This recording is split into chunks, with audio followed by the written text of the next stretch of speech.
제 옆에 계시면 서울대학교 좌승희 교수님이십니다. 안녕하세요. 좌승희 교수님께서는 한국경제연구원장도 하시고 한국 제도경제학회 회장님도 하셨습니다. 다음에 옆에 계시는 분이 연세대학교 김명식 교수님이십니다.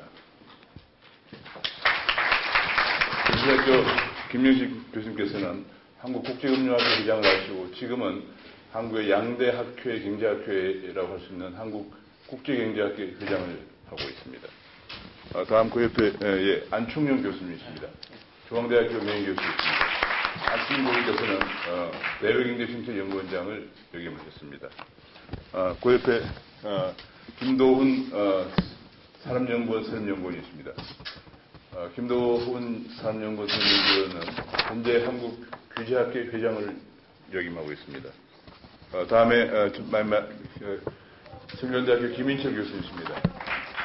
김인철 교수님께서는 한국국제금융학회 회장을 역임하시고 현재 내년부터 시작되는 한국경제학회, 한국 양대경제학회, 한국경제학회 차기 회장을 하시게 됩니다. 그래서 오늘 종합토론은 전부 다 최소한 학회장급 또는 원장급 하신 분들을 초빙해서 우리 굉장히 중요한 이 문제에 관해서 토론을 진행하겠습니다. 박 교수님 한 10분 정도 말씀해 주시기 바랍니다. 그동안 제가 많이 그러니까 이런 문제에 대해서 고민했던 것을 제가 한번 그냥 정리해 왔다 하는 차원에서 제가 그동안 지난 10여 년 동안 쓴 제 저작과 이런 데서 나왔던 얘기를 좀 정리하고 가져왔는데 제가 지금 오늘 세미나도 그렇습니다만 항상 한국 경제를 얘기하는 미팅에서 이제 느끼는 소감이 이런 겁니다. 우리가 잘했다고 얘기를 많이 하는데 후진국이나 이런 데서 얘기를 하면요. 우리 그런 거 다 해봤다 이래요. 잘 안 된다. 이게 아주 전형적인 질문이라고 생각합니다. 예를 들면 KDI의 박사들이 가서 한국 경제 설명을 하는데 듣고 나면 우리 그런 거 다 아는데 해보니까 잘 안 돼. 이게 무슨 문제가 있냐. 제가 보기엔 한국 경제는 대단히 주류 패러다임, 주류 경제학 패러다임과는 다른 방법을 통해서 성공했다고 봐요. 그런데 우리가 지금 한국 경제를 보는 관점은 오늘도 발표한 분 중에 그런 분이 있는데 자기가 미국에서 해본 경제학 틀에 맞춰서 한국 경제를 설명하려고 그래요. 그러니까 이게 실사구시적이지 않은 거지. 한국 경제를 그대로 보지 않고 내 이론에 맞춰서 설명을 하니까 그 이론은 다 아는 거예요. 후진국의 스테이트 리더나 장관들이 아니 그 일은 우리 다 아는데 해보니까 안 돼 그거. 한국은 왜 됐지? 이런 거죠. 제가 몇 가지 예를 들어볼게요. 우리 오수정이 발표할 때 북한도 경제개발계획 우리보다 일찍 시작했잖아요. 터키라는 나라는 우리보다 수십 년 전에 경제개발 5개년 계획을 한 나라야. 제가 2년 전에 2005년에 제가 KSP 리더로 팀 나오러 가서 몇 번 자문을 한 적이 있는데 우리보다 훨씬 더 경제개발계획 잘하는 나라야. 근데 지구상에 잘 들으세요. 지난 1세기 동안 한국과 같은 획기적인 변화를 이룬 나라 하나밖에 없어요. 그 다음에 지구상에 국가 규모 단위로, 국가 독립적인 단위로 경제가 200개가 넘는 경제가 있어요. 그 중에 4분의 1개의 나라를 빼놓고는 전부 다 먹고 사는 문제를 해결을 못 해요. 이게 경제학이 할 일을 하는 거예요. 제가 오늘 한 얘기 중에 몇 가지 얘기를 좀 질문을 같은 문제를 제기할게요. 그래서 수출도 성장했다. 그럼 그렇게 해서 얘기하면 그거 되나요? 수출 안 하는 나라 있어요? 근데 후진국은 여전히 못해. 어떻게 이걸 설명할 것이냐. 이거를 설명 못하면 저는 한국 경제학계가 제가 할 일을 못하고 있다고 생각해요. 지금까지는 제가 보면 우리 한국 경제학이 지금 무슨 문제가 있냐. 훈고학. 미국에서 배운 경제학 해석하는 거죠. 맨날. 우리 지도교수한 거 해석하고 한국 경제 쳐다보지도 않아요. 그 해석을 잘해야 미국 저널에 페이퍼를 실 수 있잖아요. 대한민국 경제를 제대로 체계적으로 연구하고 이 체계적인 연구가 세계 경제 발전론에 어떠한 추가적인 인플리케이션을 줄 수 있는지에 대한 그 체계적인 연구는 저는 없다고 봐요. 죄송합니다. 제가 과문한 탓인지 모르지만 제가 지난 15년 이상 동안 내가 살펴보고 고민하고 해봤지만 그런 거 없단 말이에요. 이거 아주 심각한 문제다. 이건 한국 경제 문제만이 아니에요. 일본도 그렇고 동아시아는 제가 보니 약간 다른 게 있어. 근데 그동안 동아시아의 발전에 대한 얘기를 일부 했지만 그게 아직도 체계적으로 주류 경제에 대한 챌린지를 못하고 있어요.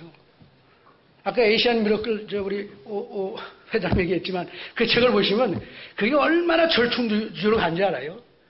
이 얘기도 못하고 저 얘기도 못하고 적당히 끝나고 말았어요. 내용을 보시면 분명하지가 않아요.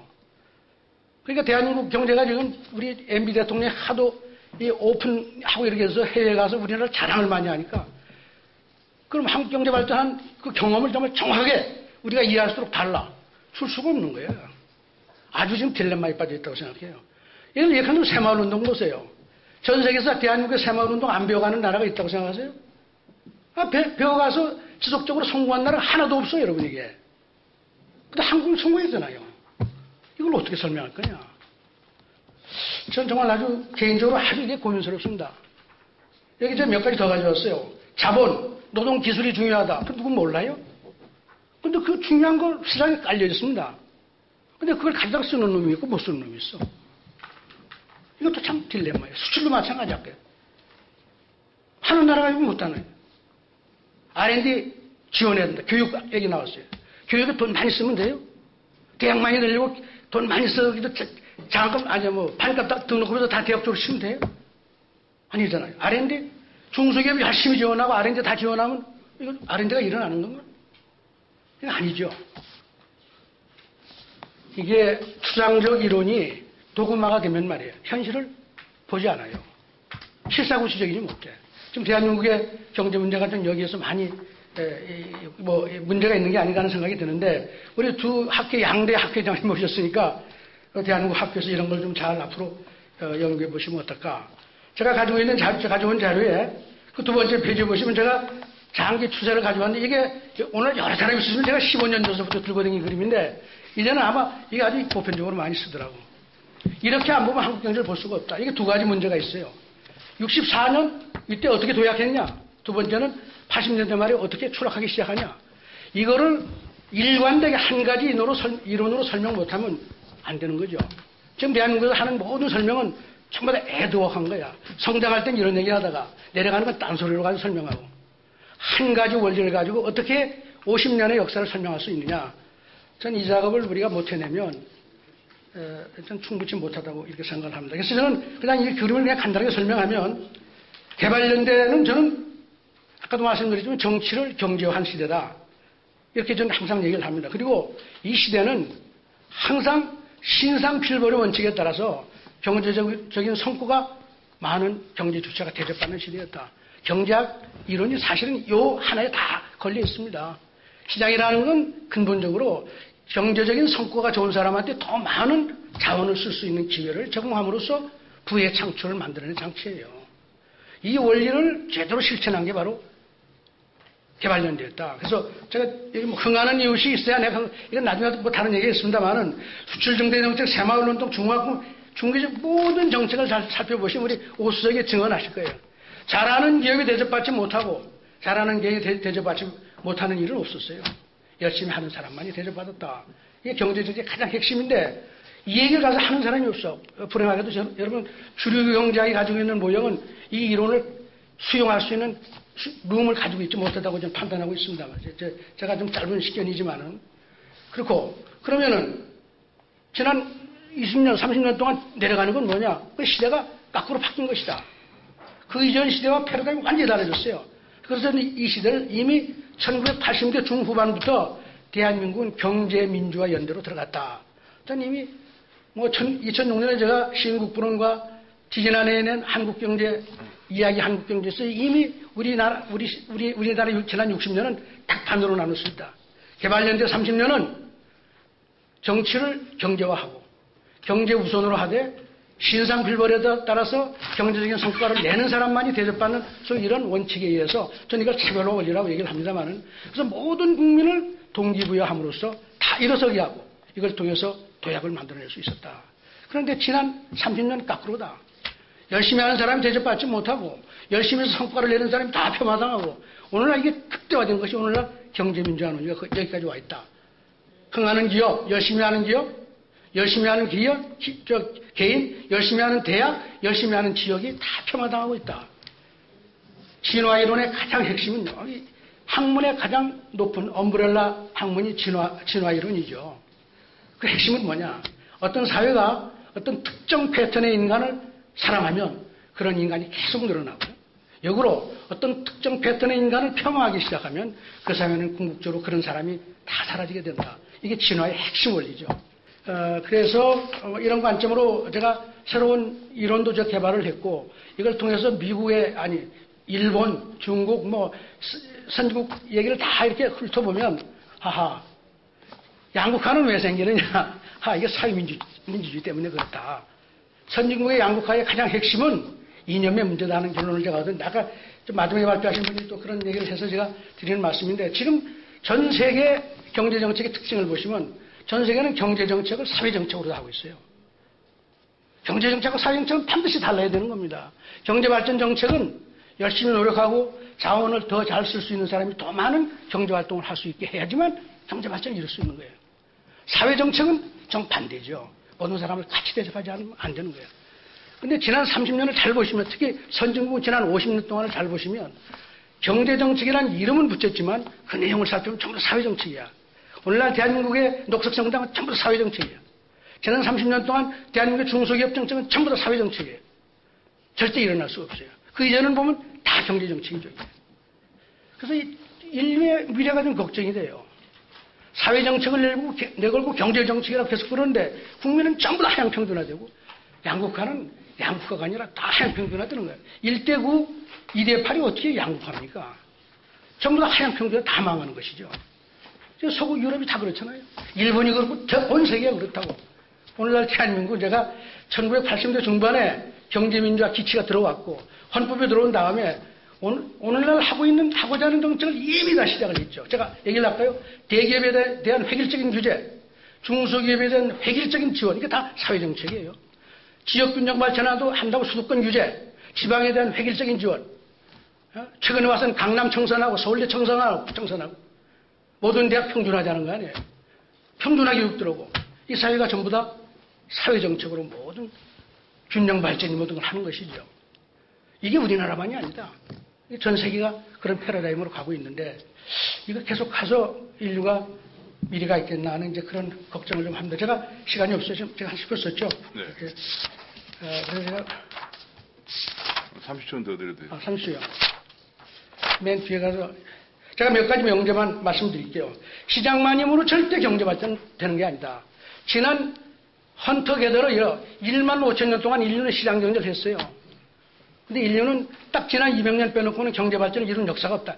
시장이 절대 혼자서 경제 발전을 이루지 못한다. 그 다음에 자본주의 시장 경제는 기업 경제라고 봐요. 특히 주식회사 제도를 중심으로 하는 기업 제도가 자본주의 경제를 일으켰다고 본다. 그래서 자본주의 시장 경제는 기업이 없이는 절대 도약을 이루지 못한다. 기업이 대단히 중요한데 경제학은 불행하게도 여러분 기업이 없는 학문입니다. 그리고 그 다음에 정부의 역할은 뭐냐? 시장이 경제적인 차별화를 통해서 동기부여를 하는 장치이기 때문에 정부의말로 그 기능을 더 강화하는 것만이 경제를 도약시킬 수 있는 길이다. 그동안의 경제 성장 이론, 이 주류 경제학은 여러분 이런 겁니다. 마차를 10개 만들던 경제가 100개를 만들면 생산성이 10배로 늘어났다. 경제 발전한다. 이렇게 하는 거죠. 경제학이 그걸 설명하는 거예요. 그런데 여러분 경제 발전은 그런 게 아닙니다. 마차를 만드는 경제가 기차를 만들어야 되는 거예요. 여러분 마차를 100개 만들어서 철사로 이면 그 기차가 되나요? 아니죠. 더 가서 비행기를 만들고 우주선을 만들어야 돼요. 마차 경제에서 비행기 경제를 어떻게 갈지를 고민해야 되는데 그게 경제학이 없다. 이게. 대한민국이 60년대까지만 해도 초반까지만 해도 농업이 80%였는데 이제 농업이 3, 4%밖에 안 되잖아요. 이거를 마차가 10개 만들던 경제가 100개 만드는 경제라고 이게 얘기를 할 수가 있나요? 이게? 이 설명은 다른 방법으로 할 수밖에 없다. 그래서 정부가 시장의 기능을 더 강화하고 열심히 하는 사람이 더 잘할 수 있는 기회를 만들어줘야지만 경제를 도약하는 것이다. 그러나 물론 여러분 사회정책은 해야죠. 근데 사회정책은 아주 적은 부분이다. 복지가 그래서 선택적 복지가 필요한 것이고 보편적 복지가 되면 그건 온 국민이 사회정책 속에서 다 주저앉고 국가 의존적이고 자기 책임의식이 없고 내 실패를 국가의 탓으로 생각하는 그런 국민으로 바뀐다.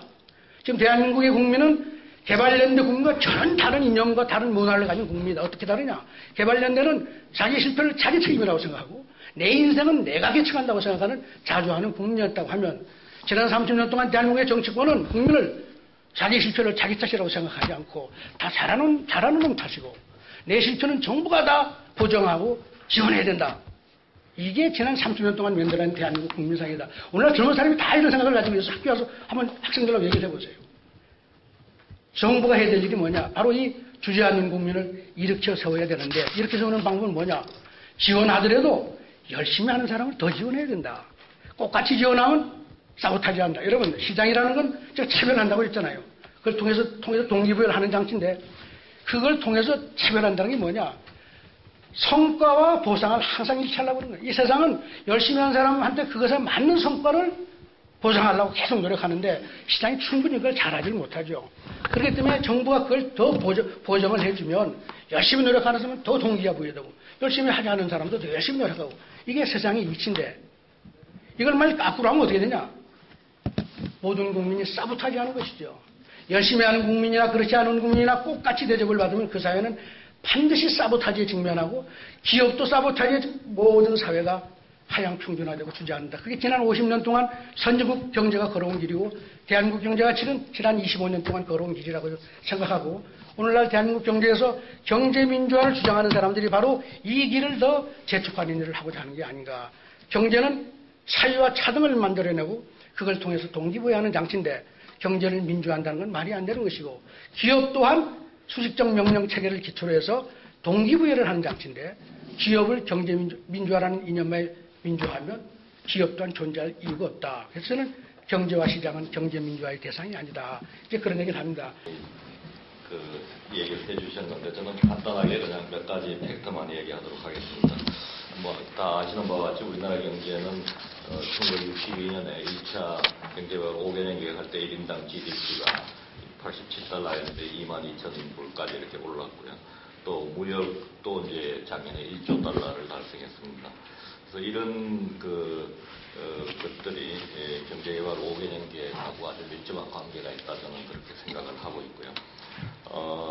이 경제개발 5개년 계획 기간 동안에 그 정책 선택이 아주 좋지 않았나 이렇게 생각을 하고 있습니다. 그래서 크게 나눠보면 한 세 기간으로 나눌 수가 있는데 경제개발 5개년 계획을 60년대부터 70년대까지 이 기간에는 주로 이제 인프라를 만들고 또 중화공업을 육성하는 이와 같은 정책을 썼고요.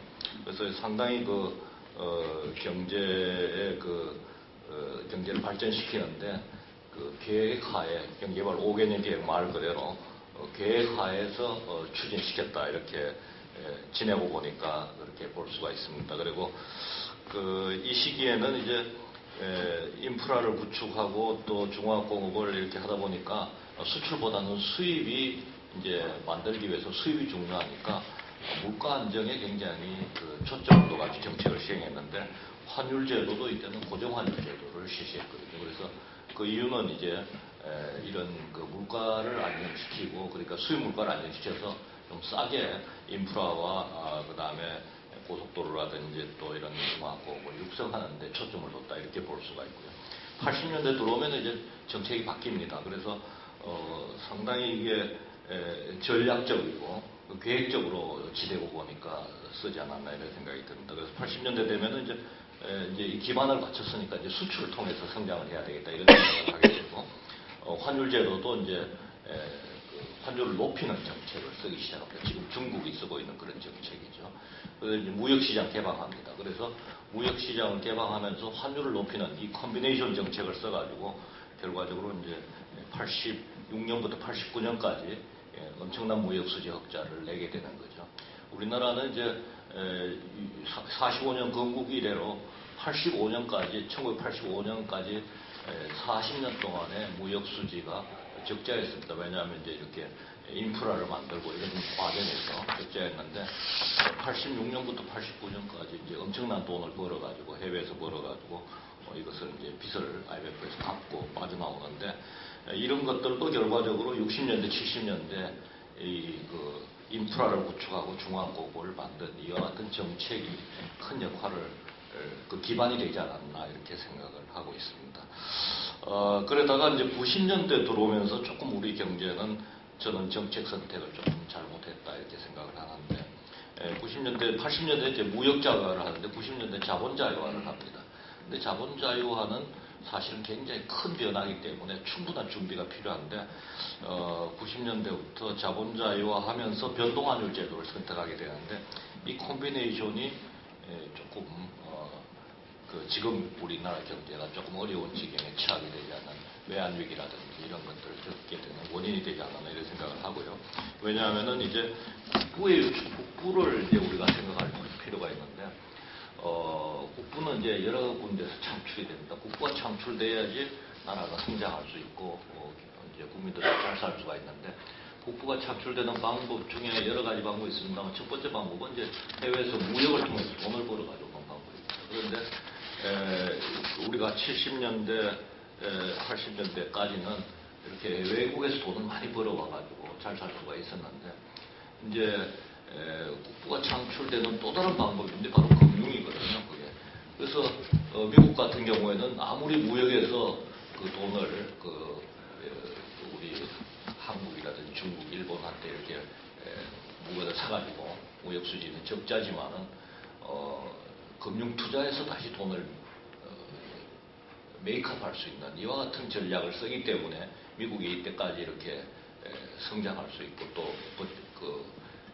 기축통화국으로서 이렇게 건재할 수가 있는데 중국은 자본 자유화 부분을 너무 조금 성급하게 하면서 지금 양극화라든지 이런 문제가 발생하지 않나 이런 생각이 들고 중국은 이제 이런 문제들을 한국의 경험을 굉장히 엄밀하게 분석해가지고 중국은 이제 무역만 저걸 하고 무역에서만 돈을 벌어가지고 자본에서는 돈을 뺏기지 않는 이런 정책을 써가지고 단기간에 G2로 구상하는 이와 같은 전략의 성공을 거두게 됩니다. 그래서 좀 이런 우리 경제 여러 가지 지금 현재 상태로서 문제가 있지만은 이런 문제를 조금 극복하면은 우리가 앞으로 2조 달러 달성, 무역 2조 달러 달성을 할 수 있지 않나 이런 생각을 하고 있고요. 결과적으로 종합해 보면은 경제개발 5개년 계획이 특히 60년대, 70년대, 80년대 이때 계획이 우리 성장에 큰 역할을 했고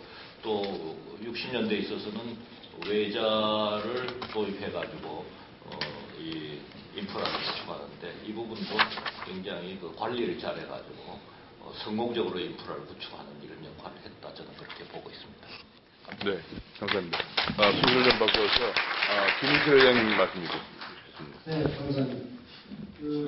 저는 오늘 와서 많이 들었습니다. 특히 원로 선생님이신 오원철 선생님이 질문하셨습니다. 그동안에 좀 가지고 있었던 의문이 많이 풀어졌습니다. 그리고 또 안동직 교수님이 나오셔서 결정적으로 말씀해 주셨고 특히 그 전에도 중소기업을 하자고 그랬는데 지금도 똑같다고 그래봐야 말씀하셨는데 저희 역사를 모릅니다. 이렇게 증언을 하시면은 저희 후배 교수님에게 상당히 도움이 됩니다. 그리고 우리 좌승희 박사께서 상당히 열을 올리시고 이제 한국경제학회 회장이 좀 이렇게 좀 답을 좀 내놓으라는 식으로 이제 말씀하셨는데 열을 너무 받으셔가지고 좀 진정을 하셔야 됩니다. 그러면 이거 곤란해요. 사실은 제가요 우리 좌승희 박사님하고 KDI에서 몇 년을 같이 근무를 했습니다. 제가 6년을 KDI에서 이 훈련을 받고 그리고 이제 대학을 갔는데 저는 세계에서 그래도 이 자유시장 경제, 시장 경제 이 자본주의의 그 메카라고 했었는데 시카고 대학에서 박사를 하고 이 KDI로 왔습니다. 그래서 얼마 전에 그 세계 그 고위 자유시장 그 학회가 있는데 그게 이제 프리드만이 이제 그 위에 이제 하이에크하고 같이 이제 만들고 지금 이제 게리 베커 시카고 대학 교수가 좌장이신데 그 자본주의의 지금 그 도전에 대해서 회의가 있었습니다. 그래서 제가 질문을 했습니다. 지금 우리나라에 그 자본주의 지금 자유시장 자본주의 체제에 상당히 흔들리게 됐다. 경제민주화라는 거 가지고. 근데 그 인애들은 경제민주화라는 건 잘 모르지만 야 한국만 그런 게 아니라 이제 서구가 다 지금 큰일 났다. 이제 이렇게 얘기를 합니다. 이게 자본주의 체제가 왜 이렇게 도전을 받는가? 그래서 이제 그 솔루션을 내놔야 되는데 특히 우리나라는 더 심합니다. 그게 왜 그런가? 우리 좌 박사께서는 또 다른 데서 이제 그 의문을 뭔가 답을 찾으려고 그러시는데 사실 가까운 데 있습니다. 아까 우리 이현우 교수께서 이제 지적하신 게 우리나라에 지금 자살률이 15,000명이다, 1년에. 이거는 교통사고로 죽는 사람은 5,000명보다 훨씬 많은데 이 OECD 1등이다. 왜 죽을까? 그전에 그게 새끼만 먹으면 다 이제 행복이다. 이제 뭐 행복하고 그러는데 왜 죽느냐? 열받아서 죽거든요. 그래서 우리 자박사에서 열내지 받으시면 안 돼요. 이게 적반하장이라는 거죠. 이게 먹는 거 다 해결이 됐지만은 진짜 억울한데 상대방이 내가 더 잘못했다고 그러고 나를 그냥 뒤집어 씌우니까 못 참는 거예요. 그래서 죽는 거예요, 자살하는 사람들이. 왜 우울증에 걸리겠습니까? 제가 배운 이 자유시장주의는요, 공정한 경쟁이 전제로 돼 있는 거예요. 공정한 경쟁이 안 되면은 그거는 아주 곤란한 자본주의가 되는 거예요. 오히려 그런 경우에는 스테이트 자본주의, 그러니까 캐피탈리즘이 더 나을지도 몰라요. 국가 자본주의가. 우리는 공정한 경쟁에 상당히 무딥니다. 그러니까 설명은 못하지만 뭔가 억울해서 죽는 사람들이 많다는 거죠. 그래서 이 공정한 경쟁에 좀 더 시간을 많이 쓰고 이제 외국 사람들이나 서구 사람들이 그러면 지금 현재 자본주의에 왜 자본주의가 이 도전을 받는가? 이제 그것은 그네들이 생각하지 못한 것들인데 그게 뭐냐면 지금 거의 한 20, 30년 정도 역사를 가지고 자본이 자유롭게 돌아다닙니다. 그리고 특히 단기 투기 자본이 돌아다니면서 집적거리는데 우리 세계 경제가 전부 다 상호 의존 상태에 있기 때문에 한 군데서 터지면 다 터지게 돼 있어요. 처음에는 선진국에 미국이나 영국은 영향을 안 받을 줄 알았죠. 그런데 헨리 폴슨이든 그 재무장관이 안 받을 줄 알았는데 이게 받아진 거예요. 그러니까 이런 문제를 해결하면 이 위기가 해결이 어느 정도 좀 막을 수가 있는 겁니다. 이제 그런 방향으로 나가야지. 이 기본적으로 사유재산을 인정하고 자유시장 이 시장 제도로 자원을 배분한 이 좋은 방법 이외에는 없는 거예요. 그러니까 이거를 지켜가면서 우리 내부적으로 공정한 경쟁을 계속해서 좀 북돋아 주고 아무리 대기업이라도 재벌 기업이라도 잘못하면 잘못을 지적을 해줘야죠. 이게 지금 위기 상황이니까 용서해주고 당연히 우리 수출 많이 하니까 또 위해주고 그걸 다 눈 감아주면 안 된다는 거죠. 근데 그러면 자살률이 자꾸 높아진다는 거죠. 그래서 공정한 경쟁을 계속해서 키워나가는 것이 사실은 살인하는 사람들은 바로 법으로 잡아서 집어넣으니까 해결이 될는지 모르지만은 이게 법 위반하는 건 아닌데 이게 언저리에 다니면서 이게 장난을 치면요 더 열받아요. 그러니까 이 열받게 하는 그런 걸 좀 하지 말고 공정하게 하면서 장기적으로 우리가 이 자유시장 이 제도를 또 이 자본주의를 잘 키워가는 것 이외에는 더 다른 방법이 없습니다. 저는 그렇게 생각을 하고 이만 끝내겠습니다. 감사합니다. 양대 경제학회가 외면했는데 이런 중요한 주제를 우리 오정근 고상을 하시고 기획한 것에 대해서 굉장히 참 감사하게 생각을 합니다. 제가 85년도에 말레이시아 정부로부터 갑자기 연락을 받았어요. 마테이르 수상이 말레이시아 공업화를 시작을 좀 해야 되겠는데 대한민국 보니까 자원도 아무것도 없는 나라가 갑자기 과학을 신발하다가 그 다음에 철강, 석유, 정제, 그 다음 화학, 석유 말이죠. 조선 막 이렇게 뛰어들어가는데 자동차까지 이 10년 사이 이렇게 엄청난 변화가 일어났는데 말레이시아는 석유도 있고 그 다음에 천연고무도 있고 그 다음 등등 파몰도 있고 온갖 거 다 있는데 우리는 왜 못하냐. 우리 무조건 제품을 해외에서 수입할 생각을 하고 있냐. 한국 모델을 좀 따라갈 필요가 있지 않느냐. 이렇게 해서 소위 이른바 말레이시아의 공업화 종합개발계획 인더스트리얼 마스터 플랜을 구상을 하게 됐습니다. 그런데 말레이시아는 영국의 식민지 지배 아래 있었기 때문에 오랫동안 있었기 때문에 외부 컨설팅은 무조건 영국의 옥스퍼드나 캠브리지 출신 그렇지 않으면 호주에서 이제 영입을 하는데 마티르 수상이 이거 한국 모델 동방정책으로 한국을 배우려고 하니까 이번에는 다른 나라 다 필요 없고 한국에서 좀 프로페셔널들 와서 우리를 좀 도와줬으면 좋겠다 이렇게 돼가지고 제가 3년간 왔다 갔다 하면서 말레이시아 공업화의 종합개발계획에 참여하는 기회가 있었고 그 다음에 92년도 3년도 다시 이전가 가서 마테리 정부의 소위 비전 2020 이것에 이제 합류하는 그런 계기가 있었습니다. 즉 한국은 정말 2차 세계대전 이후에 수출 주도형 대외 지향형으로 가는 이단적인 존재였고 굉장히 반동적인 국가였다. 왜냐하면 전 세계가 비동맹 운동에 함몰되어 있고 수입 대체 공업화로 나가 있는데 한국만이 그렇게 되었다. 사실 싱가포르하고 홍콩은 아까 이제 일부 의견이 있었는데요. 도시국가였기 때문에 이것은 국제 물류 중심 항구로 모든 그 쇼핑 천국으로 만들고 무관세로 하고 세금 없애서 그거 가지고 먹고 살 수 있는 나라이기 때문에 그건 아주 예외적인 존재고 그에 볼 때는 한국이 아주 수출 주도형 대외 지향력으로 유일하게 이렇게 해왔다. 그 다음 그 기간 동안에 한국의 무역금융 제도하고 그 다음 심지어 로컬 LC 제도라고 하는 것까지 만들어서 그리고 또 수출용 원자재의 관세 환급 제도를 공업진흥청을 통해 가지고 원자재 소유 증명서로 해결해주고 정말 실천 가능했던 이러한 수출 소위 여러 가지 정책을 만들고 구사했던 나라가 한국이 가장 성공적으로 했고 다른 나라가 이걸 흉내를 내보려고 하더라도 많은 나라가 실패를 했습니다. 그래서 그런 면에서 한국은 아주 세계 경제 발전사에서 대외 지향 전략으로 실천 가능한 소위 implementable strategy로 성공을 거두었던 나라였다. 이렇게까지 일단 진단을 하겠습니다. 그런데 여기서부터 이제 앞으로 어떻게 할 거냐 하는 이런 근본적인 문제가 제기되는데요. 저는 이것을 이른바 소위 고위 중진국 함정이다 뭐 이런 표현들을 가끔 쓰고 합니다. 여러분 1940년대 남미에 있는 그 아르헨티나는 세계에서 5대 경제 부국이었고 그다음 부에노스아이레스는 남미의 파리다 이렇게 했던 그 나라였는데 페론주의가 등장하면서 노조 천국으로 경제 정책 일색을 몰아갔고 복지 위주로 이렇게 함몰되어 갔던 결과 아르헨티나는 여러분들 90년대 그다음에 또 2000년대 들어가지고 IMF로부터 구제금융을 아주 밥 먹듯이 받게 되고 드디어 한때 5위의 그 선진국이 개발도상국으로 아주 후진국으로 우리 아래로 훨씬 더 전락한 그런 사례가 있습니다.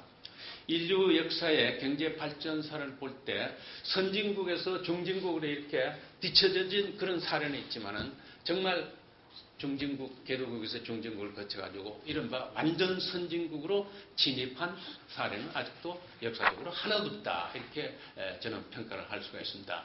유일하게 그 후보군에 올라가 있는 나라가 저는 한국이다. 이렇게 보고 그 싱가포르는 도시국가로서 예외적인 존재라고 그렇게 보고 있습니다.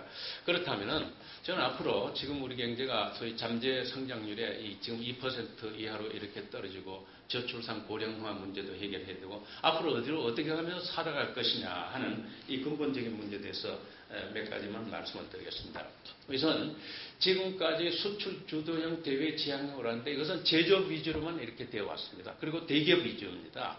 앞으로는 이 패러다임을 전 산업으로 확대하는 그래서 지식 부가가치, 고부가가치형의 서비스 산업까지도 수출 산업화로 이렇게 새로운 이 패러다임을 바꾸는 문제하고 그 다음 수출에 본격적으로 이제는 중소기업도 좀 참여할 수 있는 그러한 체제를 한번 만들어보자 하는 것이 우리가 앞으로 할 일이 아닌가 이렇게 생각이 됩니다.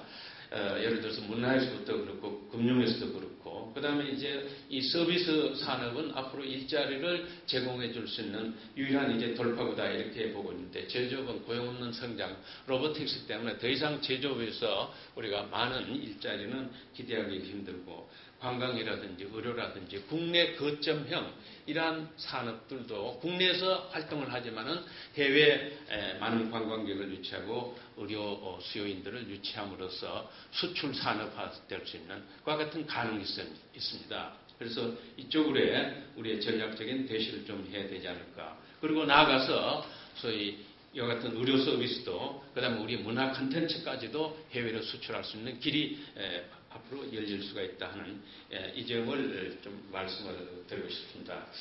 그 다음에 근본적으로 우리가 지금 안고 있는 그 딜레마는 이와같이 소득 양극화가 일어나고 한국인들이 가지고 있는 아주 특이한 체질이 말이죠. 뭐냐면은 왜 나는 잘 나가는 저 사람하고 같이 이렇게 될 수가 없을까? 내가 무슨 능력이 부족한가? 이거보다도 전부 다 소위 평준화에 대한 아주 강렬한 그 열망을 가지고 있습니다. 그렇기 때문에 자살률이 이렇게 일어나고 그러는데 여기서 제가 정말 고민하는 것은 아무리 우리 자승희 박사께서 이야기하는 대로 열심히 아무리 하여도 성과가 보상이 제대로 돌아가지 않는 아주 제도적인 함정들이 몇 군데 있어요. 그래서 이것을 우리가 풀어줘야 되는데 이것을 가지고 소위 일률적인 사회 정책이다.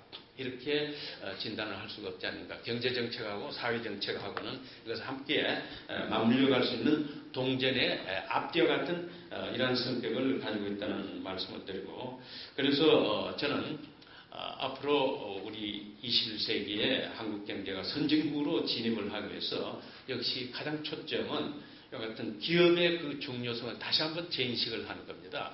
인간이 만들어내는 모든 그 제도 가운데서 가장 소위 부가가치를 올리고 가장 생산성이 높고 그리고 탁월한 이와 같은 존재가 바로 기업이라고 하는 것을 우리가 다시 인식을 해야 되는데, 이 기업이 한국은 대기업, 중소기업, 영세기업으로 이렇게 분화가 되어 있다 보니까 지금 경제민주화에 이르러서 대기업을 옥죄는 이러한 많은 정책 발상들이 지금 대선 후보자들 가운데서 난무하고 있습니다. 그런데 제가 여기서 한 가지 말씀드리고 싶은 것은 우리나라의 많은 이 대기업들이, 재벌기업들이 끊임없이 바로 세계적 경쟁에 항상 노출되어 있습니다. 수출을 하기 위해서 해외 시장에서 세계적 기업들과 경쟁하고 있기 때문에 언제든지 해외의 국제적인 이 대기업들로부터 소위 여러 가지 이 도전과 그와 같은 감시체계 아래에 놓여있다. 노키아가 하루아침에 우리가 여같이 몰락하는 걸 봤고, 일본의 샤프, 소니가 지금 몰락하는 것을 보았고, 그렇기 때문에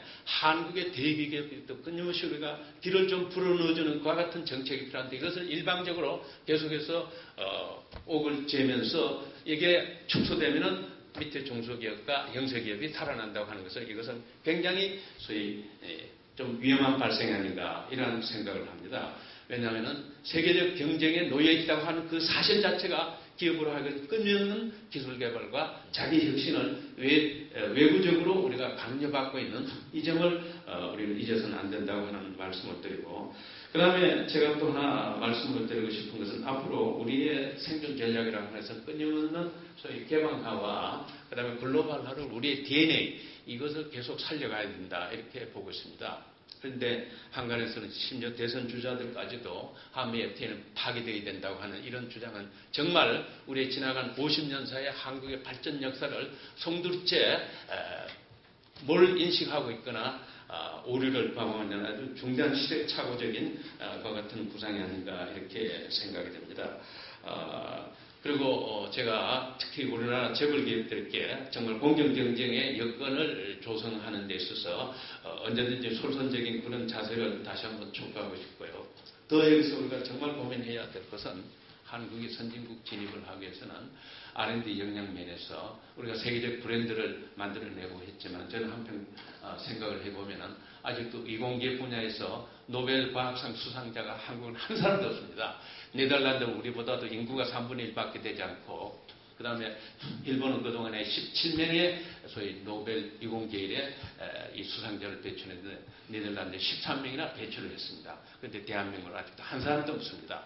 한국은 아직도 신약 개발에 전혀 도전을 하고 있지는 못합니다. 그때 아직도 복제약, 계량신약 이 정도에 머무르고 있는데, 그런 관점에서 본다면 이 연구개발에 있어서 아주 무한대의 이와 같은 도전적 과제가 놓여 있는데, 이 과제들을 우리나라의 대기업들이 솔선해서 좀 풀어줘야 되겠다 하는 그런 주문을 드리고 싶고, 마지막으로 기업이라고 하는 말 이 자체는요, 라틴어에서 원래 코르포레이션이라고 하는 말은 이 협동에서 출발하고 있습니다. 기업은 또 협동입니다.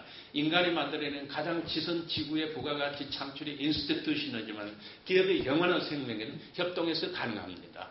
그래서 하청업체와 그 다음에 더 나아가서 3차, 4차 벤더들까지도 유기적인 협력과 시너지 효과를 낼 수 있는 그와 같은 한국의 재벌 기업들이 더 탄생하고 노벨상을 배출할 수 있는 그와 같은 여건, 그리고 나아가서 같이 사회적인 약자들, 사회적 안전망을 구축하는데 기업의 corporate social responsibility, 사회적 책임을 할 수 있는 그러한 우리나라의 재벌 기업들이 앞으로 출연해 주기를 기대합니다. 이상입니다.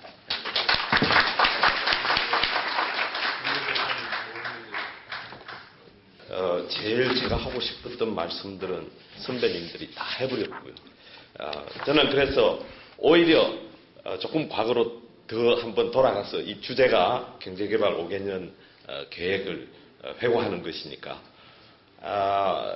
제가 오늘 아침에도 미얀마에서 온 정부 사절단하고 같이 그 나라의 산업개발을 어떻게 할까 하고 고민하는 그런 회의를 하고 온 바람에 점심도 같이 못했었습니다. 최근에 여러 곳을 돌아다니면서 산업화를 어떻게 하는가를 자문을 하다 보니까 우리나라가 독특하게 다른 길을 걸어왔다는 걸 다시 깨달았기 때문에 그걸 다시 한번 강조해 보고자 합니다. 1970년대에 우리나라만 중화학공업화를 추진한 게 아니죠. 브라질도 했고요. 필리핀도 했어요. 필리핀은 뭐 놀고 있었던 것 같은데 했고요. 저기 북아프리카의 알제리란 나라도 거기 석유에서 나오는 돈을 엄청나게 투자해가지고 중화학공업화를 추진했었습니다. 한때 선진국에서 이런 나라들의 성과를 비교하는 그 비교 학문이 꽤 인기를 끌었던 적도 있었죠. 그런데 왜 우리나라만 성과를 거두었을까 하는데 저는 좀 아이디어를 모아봤습니다. 흔히들 다 우리 그 모든 나라들이 다 정부 주도로 했다는 건 사실입니다. 정부가 상당히 많은 그 이니셔티브를 쥐고 끌고 갔죠. 그런데 우리나라만 시장 경제 메커니즘하고 맞물리면서 정부가 지원했던 것 같아요. 예를 들자면 우리가 중화공업화를 추진했던 그 중화공업들도 실은 이미 경공업을 그 경쟁력을 갖춘 경공업들이 점점 비교 우위를 잃어갈 시기에 앞으로 비교 우위가 다가올 산업들을 선정했다라고 볼 수 있고요. 또 한 가지는 다른 나라들은 다 공기업 아니면 독점 기업을 가지고 추진하려고 했었습니다. 근데 우리나라는 모든 산업에 비록 해외로부터의 경쟁은 막았지만은 국내에서 서로 경쟁하는 파트너를 만들어서 서로 이기려고 노력하게 만들어줬다라는 점을 분명히 다른 점이라고 얘기할 수 있을 것 같고요. 또 한 가지는 뭐 경제학자가 이렇게 얘기할 거리가 되는지는 모르겠습니다만 중화공업화를 추진한다 해놓고 선언만 하고 이렇게 한다 하고 돈만 투입하고 전 정부가 다 매달려서 그걸 추진하려는 노력을 이끌어 가지는 못했던 것 같아요. 저는 그 당시에 최고 정치 지도자였던 대통령이 아까 말씀하셨던 원래 수출 확대 회의를 거의 빠지지 않고 18년 동안 계시는 동안 4번인가 빠졌대요. 그 외에는 한 번도 빠지지 않고 챙겼다는 그것도 중요하지만 거기 덧붙여서 중화공업화를 할 때 2년간 중화공업추진위원회라는 걸 직접 주재하면서 모든 관련 장관들을 다 앉혀놓고 문제가 생길 때마다 체크하면서 문제 풀러 갔던 그런 형식은 어느 나라에도 없었던 것 같아요. 형식은 다들 이렇게 띄워놓고 대통령은 딴 일이 바빴죠. 정치적으로 자기의 그 집권하는 그거 챙기는 게 더 바빴을지도 모르죠. 그렇다는 것, 그건 저는 이 경제학자로서도 정말 배워야 되는 부분이라고 생각하고요. 또 한 가지는 저는 우리나라의 중화공업화는 순차적으로 추진했기 때문에 성공했다. 순차적이라는 게 무슨 말이냐 하면 이미 경공업이 성공을 거두었기 때문에 수출 산업으로서 그 산업들이 막 수요를 하고 그 수출 확대 회의에서도 예를 들자면 섬유 수출을 많이 했는데 섬유 원료로서 석유화학 원료가 비슷하게 수입되는 걸 문제 제기가 많이 났었다면서요. 그래서 석유화학이 우리나라에서 섬유 산업이 발전했으니까 석유화학 산업이 발전할 수 있었다고 저는 생각하고요. 전자 조립 산업이 발전했기 때문에 철강 수요가 일어나서 철강에 발전할 수 있었던 여건을 갖추지 않은 다른 나라들은 그런 수요 여건도 아무 쳐다보지도 않고 그야말로 이 산업을 우리나라가 해야 되겠다라는 의지만 가지고는 결코 성공을 못했다라고 볼 수 있고요. 저는 맨 마지막 그 포인트로서 이미 선배님들이 다 강조하셨습니다만 우리나라는 모든 이 산업들을 이끌어가는 주인을 다 찾아줬습니다. 민간 기업이 주도하기, 비록 정부가 주도해서 수출 주도할 때도 정부가 엄청난 지원을 했지만 기업들이 뛰는 것을 정부가 지원했죠. 중화공업화도 정부 공기업으로 한 건 철강 산업뿐입니다. 그 외에는 다 민간 기업들로 하여금 투자하게 해가지고 그 민간 기업들을 정부가 지원했죠. 공기업으로 출발해서 공기업으로 남아있는 기업은 기술 혁신이 일어나지 않습니다. 아무도 주인이 없기 때문에 영원히 그대로 첫 투자했던 그대로였죠. 알제리가 한국보다는 훨씬 돈이 많았기 때문에 훨씬 좋은 공장을 만들었었습니다. 지금 와서는 그 공장에는 일하는 사람이 직원은 5,000명인데 일하는 사람은 50명밖에 없어요. 주인이 없는 그런 기업들로 산업을 이끌려고 하는 건 어리석은 짓이었다. 우리나라는 주인을 찾아줬다는 거죠. 민간 기업들이 주도적으로 뭔가 자기들이 경쟁에, 아까 그 세계적 경쟁에 맞부딪히면서 이겨나가려고 하면서 기술 혁신이 일어나고 이끌어 나갈 수 있었다라고 저는 생각합니다. 그래서 미래의 우리 산업이나 미래의 우리 경제 개발을 위해서 잊지 말아야 될 교훈이라면 적어도 기업들의 역할을 이렇게 기업들이 숨쉬지 못하게 하는 건 해서는 안 될 것 같아요. 기업들이 마음껏 뛸 수 있고 국제 경쟁 속에서 우리 기업들이 지금은 국제 경쟁 속에서 하나도 자유롭지 못합니다. 그 기업들이 국제 경쟁 속에서 그래도 불리한 여건 속에서도 뛸 수 있는 그런 지원을 해줘야 된다는 생각을 지울 수가 없고요. 그리고 경쟁을 서로 할 수 있게끔 하는, 경쟁에서 이기는 기업이 성공을 거둘 수 있게 하는 그런 체제를 만들어줘야 된다. 그러지 않으면 우리의 미래는 없다라는 생각을 할 수밖에 없네요. 감사합니다.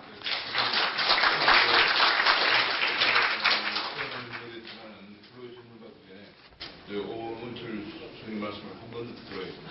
자, 제가 맨 마지막은 아니겠지만 말이죠. 도중에서 설명을 쭉 듣고 난 후에 말이죠. 묘한 기분이 하나 들었어요.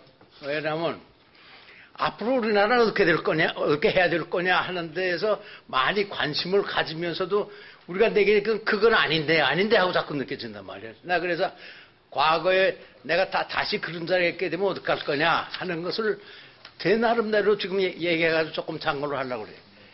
오늘 회의는 말이죠. 경제개발 5개년 계획의 50주년이란 말이에요.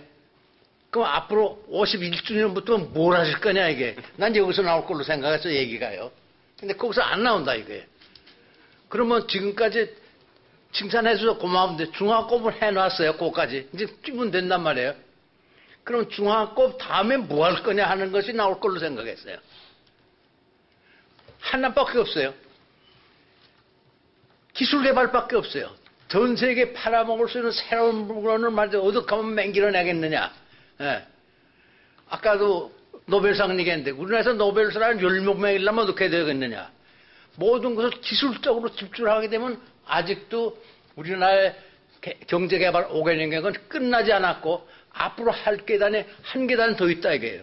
난 이걸 꼭 더 강조하고 싶었고 거기서 저 나올 걸 생각했는데 지금 전자공업도 발전해야 되는데 이게 완전히 지금 말이죠 싸우고 있는 거 보면 말이죠 기술 싸움 아니겠습니까? 그 기술 싸움에서 우리가 이기게끔 정부에서만 해주게 되면 우리는 하여튼 전자공업에서 더 많은 물건을 매겨내고 더 많은 우수한 물건을 매겨내고 더 많이 팔고 그렇게 할 수 있을 걸로 생각합니다. 예. 그러면 이 기술 개발이라는 데서는 말이죠 우리도 연구를 해봤는데 여러 가지 문제가 있어요. 이게 전체 5개년 계획보다 더 복잡한 얘기가 있어요. 근데 단지 하나를 명확하게 지금 경험으로 말씀을 드릴 건 우리나라 사람이 굉장히 우수한 사람이다 이거예요. 머리도 좋고 말이죠. 잘만 가르치게 되면 무엇이라도 할 수 있어서 세계에서 말이죠 기술로 선도할 수 있는 나는 그런 가망성이 있다고 생각을 해요. 우리나라 기술자들이 말이죠. 우선 기능공부 좀 얘기를 합시다. 아마 여자 기능공들. 여자 기능공들이 세타를 맹길고 뭘 맹길고 가발을 맹길자. 나 가발 공장 얘기를 하죠. 가발 공장을 하나 맹기는데 갔는데 맥나라마 아까 얘기했던 말이죠. 미국 네. 세계은행 총재. 세계은행 총재가 왔어요. 근데 그 부인을 나보고 안내를 하래요. 한국의 공장을. 그래서 생각을 하다가 가발 공장을 모시고 갔어요. 근데 가발 공장에 그때는 구로 공장에 있었는데 안내를 해서 문을 열고 들어가니까 딱 하고 손을 들고서 악소리가 나와요. 이유는 왜 그러냐 하게 되면 말이죠. 경락고 비슷하게 큰 공장 안에 이런 책상들인데 양쪽에 앉아가지고 가발을 맹기는 사람이 수천 명 있어요. 쇼크를 받는 거다. 악소리를 나요. 그래, 악소리. 이런 것이 한국의 가발 공장이구나.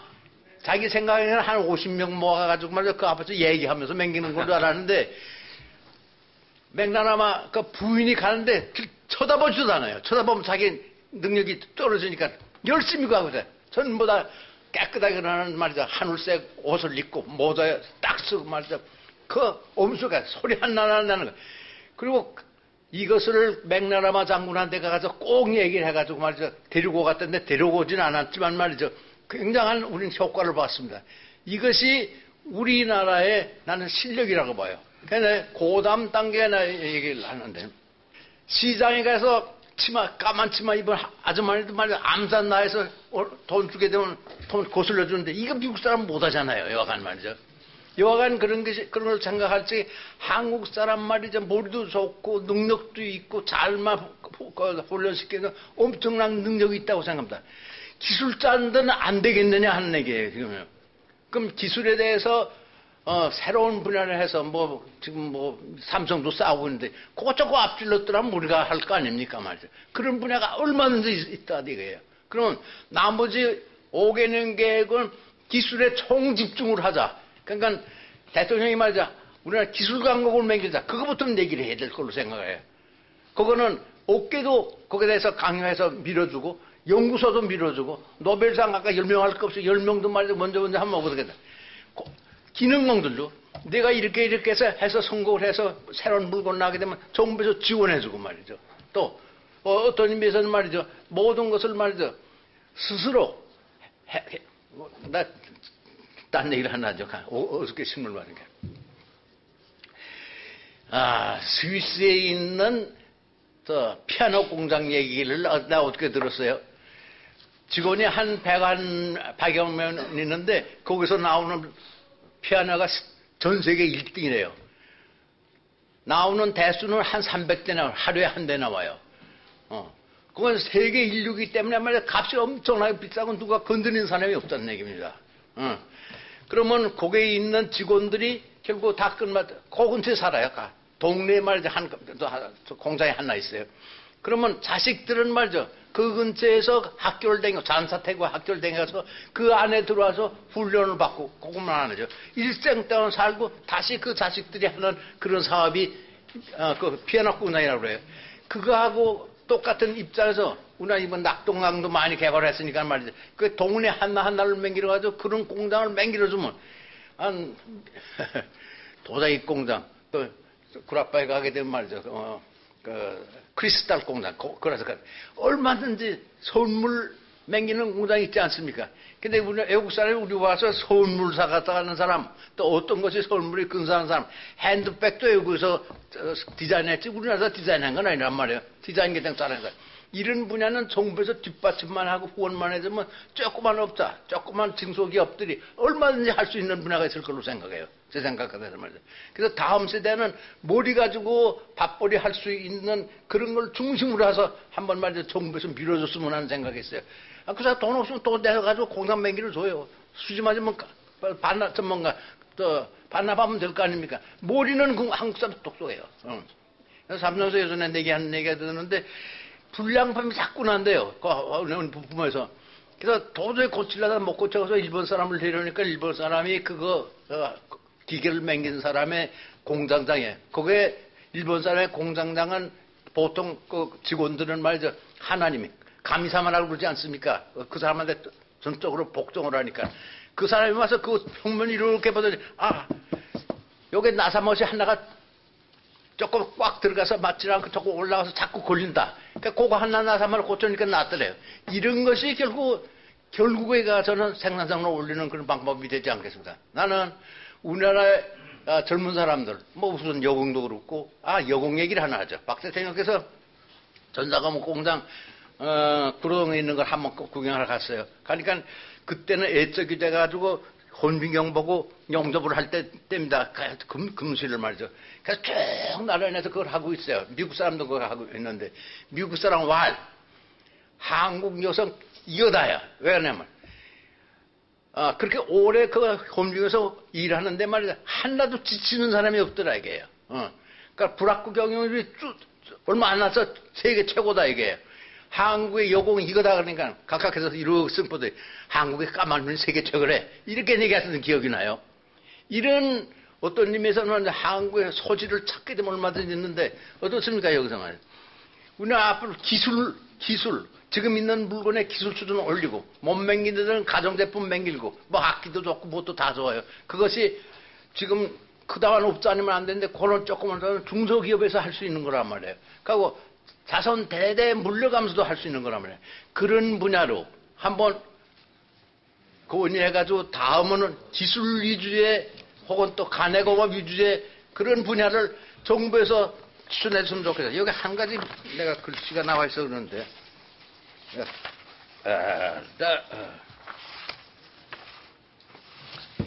이거 내가 나오나?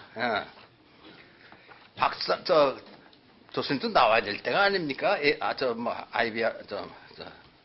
노벨상도요.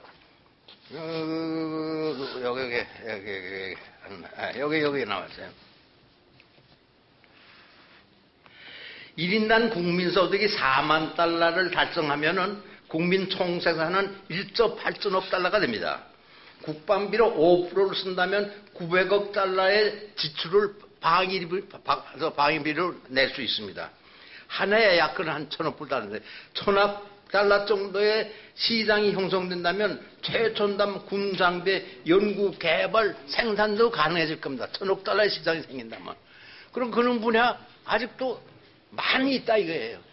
어떤 의미에서는 뭐 외국에서 탱크 들여다가 말이죠. 무슨 부품 들여다 놨고 말이죠. 사용이 틀렸다 뭐 했다 이런 거 없이 할 수도 있다 이게.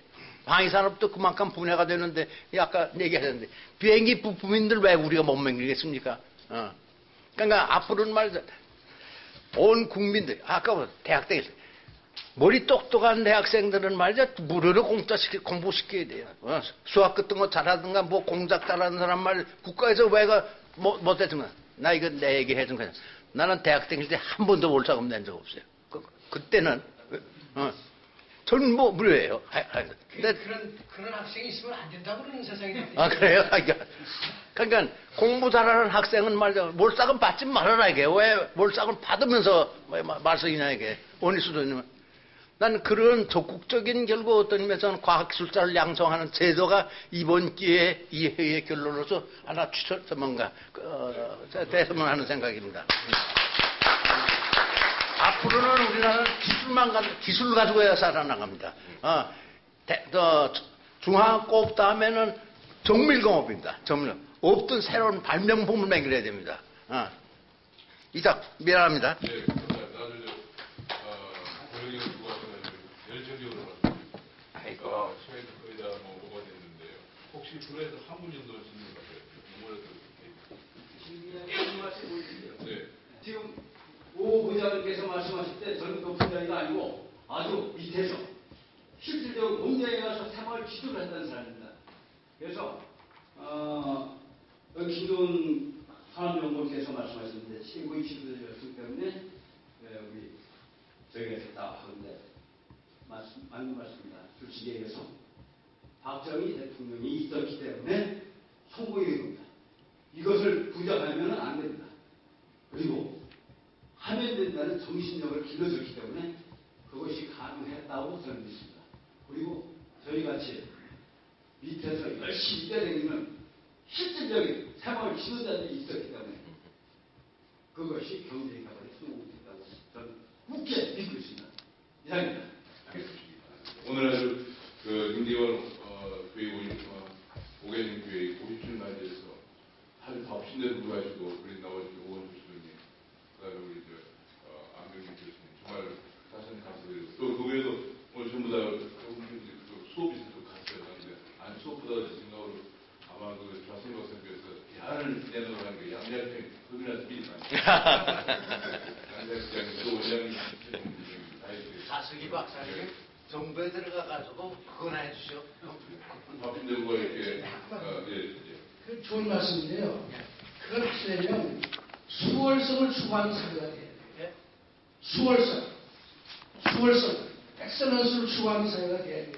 그러니까 보수적께서는 그동안 계속 우수한 사람을 집중적으로 쫓아내고 계신 건데 지금 그걸 할 수가 없는 시대가 됐기 때문에 지휘자 얘기입니까? 지휘자로서 지금 대한민국 사람들은 그런 걸 싫어하죠. 학교 가서 공부 잘하는 학생 되면 뭐 가져가요? 아니 장학금 가난한 학생은 안 해주는 거지. 공부 잘하는 학생들한테 장학금 안 돼요. 그건 줘야죠. 그러니까 지금 문제는 그런 거를 바꾸지 않고는 그런 얘기입니다. 그 뜻은 좋으신데 다 우리가 원하죠. 그걸 하려면 바로 국민이 그걸 하나님 때문에 끝냅시다. 감사합니다. 오늘 이렇게 1시간부터